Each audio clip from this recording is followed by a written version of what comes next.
All right, guys, welcome back to the channel. I am not going to parse words. You guys need to share this video and make it go viral. Share it with everybody you know because we have breaking news and it deals with us very specifically.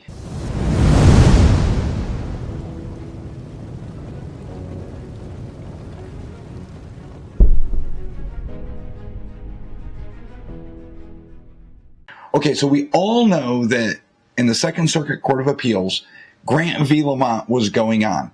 And, well, that kind of got crushed with the Second Circuit. The CCDL was working on trying to push it up to the next level, things like that. We all know, because I did a previous video on it, that the Second Circuit just butchered Bruin and a few other cases to come to their conclusion. And obviously, a lot of us felt hopeless, like this was possibly the end of the road. But so I saw this in my feed just about an hour ago. It is a press release for immediate release today, and it's coming from the National Association of Gun Rights. So what's going on? They are appealing Connecticut's assault weapon ban to the Supreme Court. Right now, done. It's been submitted. I'll put the little image up around here somewhere. All right, this is coming out of Greenville, South Carolina. The National Association for Gun Rights, NAGR, announced today that its legal team has filed an appeal with the United States Supreme Court challenging Connecticut's ban on so-called assault weapons and standard capacity magazines. Of course, as you know, down in the description below will be links to this. And of course, if you go to my social media page on Facebook, you will see I reposted their posts. The appeal follows a ruling from the U.S. Supreme Court of Appeals for the Second Circuit, which upheld the Connecticut ban and, in doing so, openly defied existing Supreme Court precedent established in District of Columbia v. Heller and the New York State Rifle Association v. Bruin. So, Heller and Bruin. The Second Circuit's decision is one of the most brazen acts of defiance toward the Supreme Court precedent we've seen yet, said Dudley Brown, president of the National Association for Gun Rights. If left standing, it would effectively render Heller and Bruin meaningless and give rogue judges the power to gut the Second Amendment.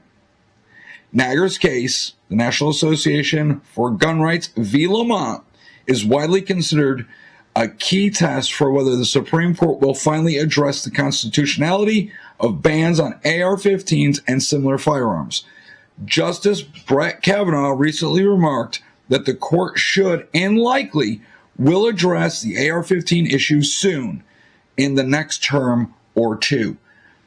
In this ruling, the Second Circuit conceded that AR-15 style rifles are in common use, but nevertheless argued that governments may still ban them. That position directly contradicts the court's holding in Bruin, where the common use standard was highlighted as central to evaluating restrictions on arms. Remember, they said that it had to be dangerous and unusual. And then the Second Circuit, dealing with Grant v. Lamont, changed it to dangerous or unusual, which is in your face like a fungal. We don't care. We are upholding an unconstitutional law because we're anti-2A. This case isn't just about Connecticut, Brown added. The Second Circuit effectively invited other jurisdictions to ignore Supreme Court precedent, daring the justices to step in. It's time for the court to slam the door on lower court defiance and reaffirm that the Second Amendment means what it says.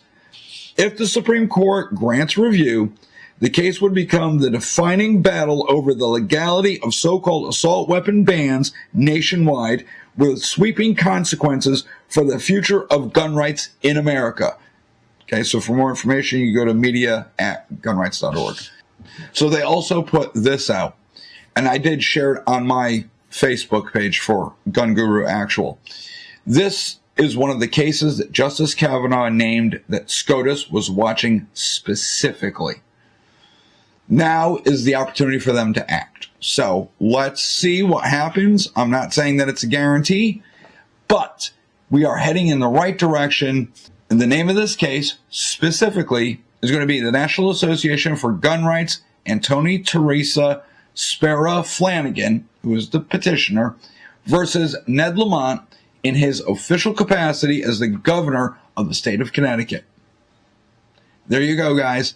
Let's see what happens. This is something we definitely need to track. And again, breaking news, guys. You need to share this with everybody. I'm going to share it to a bunch of groups as soon as this video is out. Get this out there. Send it to everybody. Make this video go viral. And if you hung around this long, now you can get your merch down in the description below. Okay? I always plug that. You can like the video. You can become a member here. So if you've made it this far in the video, here you go. Down in the description below is a link to the merch store, so pick up your awesome merch helping out the channel. You can also become a member here on YouTube. We've got locals, we've got Patreon, and I tend to put up videos every now and then, I need to get better at it, of sort of things behind the scenes that are just special for you guys. At the very least, guys, like this, share the crap out of this video. If you haven't subscribed to the channel already, please subscribe to the channel and ensure you toggle the notification bell. This way you always get notified when I put up a new video or I do a live, which is usually a Saturday night. Speaking of lives, tomorrow night we will have a live and we'll probably cover this again for those that don't see this video and a few other things that have happened throughout the week dealing with the Second Amendment throughout the country. So that's all I have for you guys in this video. I just wanted to get that information out there, this press release. Please share the crap out of this video. Make it go viral. Blow it up, guys. Blow it up. It's really, really good news. Hopefully, I beat all the big channels out there dealing with this and get the breaking news out there. All right, guys. I'll see all of you in the next video.